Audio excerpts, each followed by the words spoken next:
All right, thanks for stopping by. So I woke up this morning and I thought, Flagstaff is great, but I've been here too long.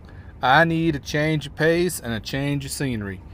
So I got a wild hair and I'm heading to Jerome, Arizona. It's been about 2 years since I've been here, and it's a nice little hillside town.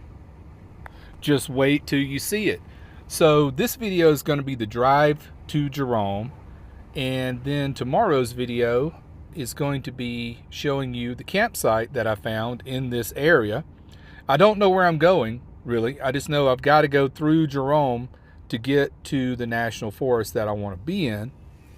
So, I'll be as surprised as you are. I hope you can bear with the bugs on the windshield, but now if I turned on the wipers, it would make it worse than it already is. So hopefully you can tolerate that, because this is going to be a beautiful drive up to Jerome. Now, if you have a big RV or a big travel trailer, I would not come in from this way. I'd probably come in from the Prescott direction, and you'll see why in just a moment. Once we get up into town, there are homes built straight up vertically on the side of the hill, and the road gets really narrow. And just me personally, I wouldn't drive anything larger than my van up here. Now, I have seen some large semi trucks up here that are delivering goods, so it's doable, but I wouldn't want to be the one doing it. Now, this little town of Jerome is not far from Cottonwood, so that would be the place you'd want to go to get supplies.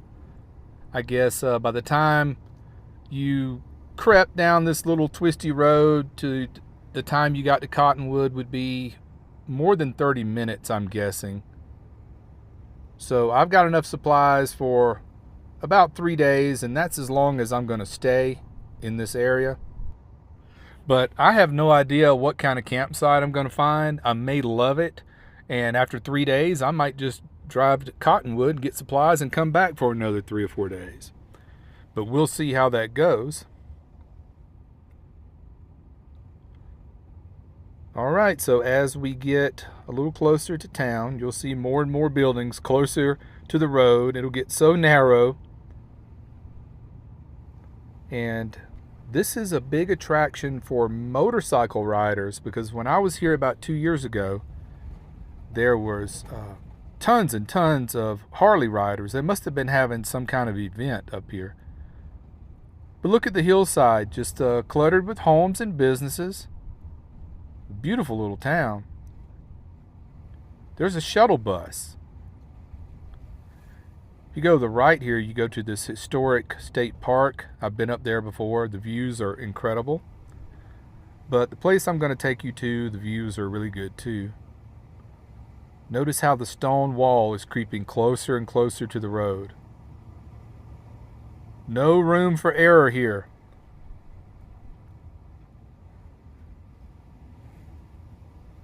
It's a tight squeeze through here. So I guess this would be considered high desert. You can see all the mountains in the back, but it's just desert brush and junipers and things like that on it. But as we get on through town, we'll go up into higher elevation, and we'll be over 7,000 feet before we get to the campsite. And then we'll be in the forest where there's, large pines and alligator junipers and big shade trees. Right now, I'm assuming we're at about 5,000, maybe 5,400 feet elevation. And the temperature is mid-80s, but it feels really hot in the direct sun. Oh, there's an old hotel. I bet that's got some history to it. But this is so neat, all these homes and businesses so close to the street like this. So here's the fork in the road. The one-way begins here.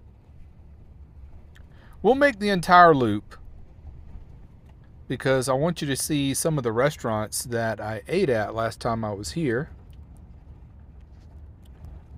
So here's a semi truck delivering goods. So it is possible to get a semi up this road. He's delivering to a restaurant.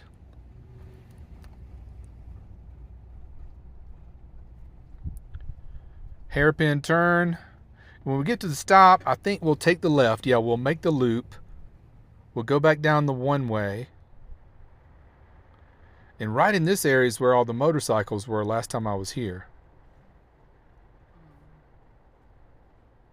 And that's some sort of amphitheater right there.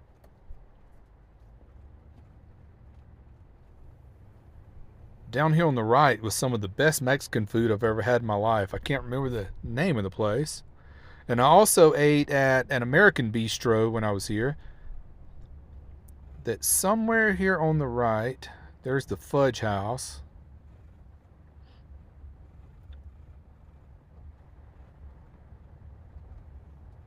So I may be getting into some trouble here. Let's see. I have got to make a hairpin turn to the left.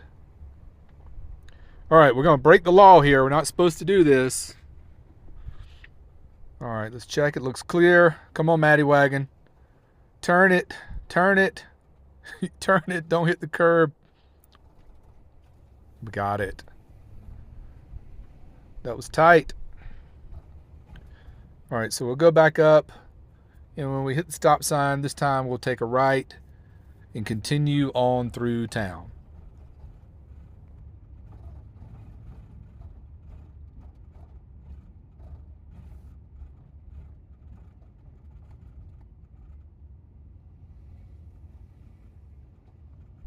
Now, if you just come up to take a day trip to this town, parking is going to be a problem. But if you go straight ahead right here, there is a large parking lot up that road. And if memory serves me right, there is an array of solar panels that you park underneath so you can keep your car shaded. So we'll take the right here, continue heading on through town. And this is where it could be an issue if you're pulling a trailer. You know what? I was wrong. If you continue straight here, there's parking up that way, right behind the fire station. So this is where the road starts getting really narrow. The stone wall is just right up against the road. And if you're pulling a trailer, you're going to have to swing wide, and I don't really know how you're going to accomplish that. Hopefully the oncoming traffic would accommodate you. But see, these homes and businesses just have that steep staircase to go right into the front door. And this ramp kind of juts over into the roadway, so you got to be careful not to hit that. Just really narrow through here. But not much further up here, and the town just ends. Ooh, look at that large building on top there. That looks new. I don't remember that. That looks grand. I wonder what that is. Maybe before I leave the area, I'll come down here and find that out. All right, scenic view, half a mile. Okay, that's where we're going to go to, and that's where we're going to stop this video. And then tomorrow's video, we'll pick up with, what kind of campsite I found and how far away it is from Jerome. And what the elevation is and the temperature and things like that. Wow, this house just sticks right out in the road. I would not want to walk those stairs just to get into my front door. Looks like there has a basement though, and garages that you just go straight into, but that's a massive staircase. So the town just ends right there. It just ends abruptly. And then we've got these jagged rocks that hang out over the road we'll have to be careful of. And we'll continue on up here to the Scenic overlook. And once we get there, when you pull in, I think the scene you're seeing is the Mogollon Rim. I think that's what we'll be looking at. I could be wrong about that. But the road is going to be just like this for, another 20 miles. And by the time I find a campsite, I'm pretty sure I'm going to be well over 7,000 feet. Oh, that's a beautiful view right there.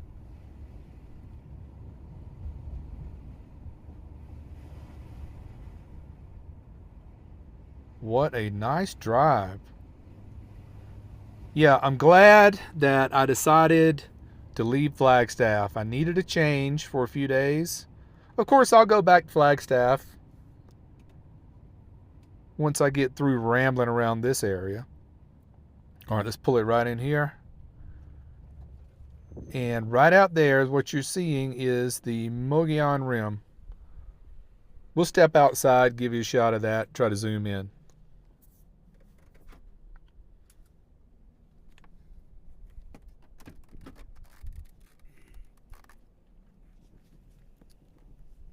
Oh, yeah.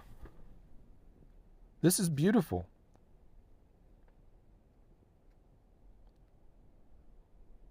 I am pretty certain that's the Mogollon Rim right there. Last time I was up here, I was, like I say, about 2 years ago, and I have never seen stars at night in my lifetime like you see here on this mountain. And I think it's called Mingus Mountain. Well, we'll wrap it up for now. I will continue on up the road, and I will catch up with you tomorrow. Take care, be well, and smash the bell.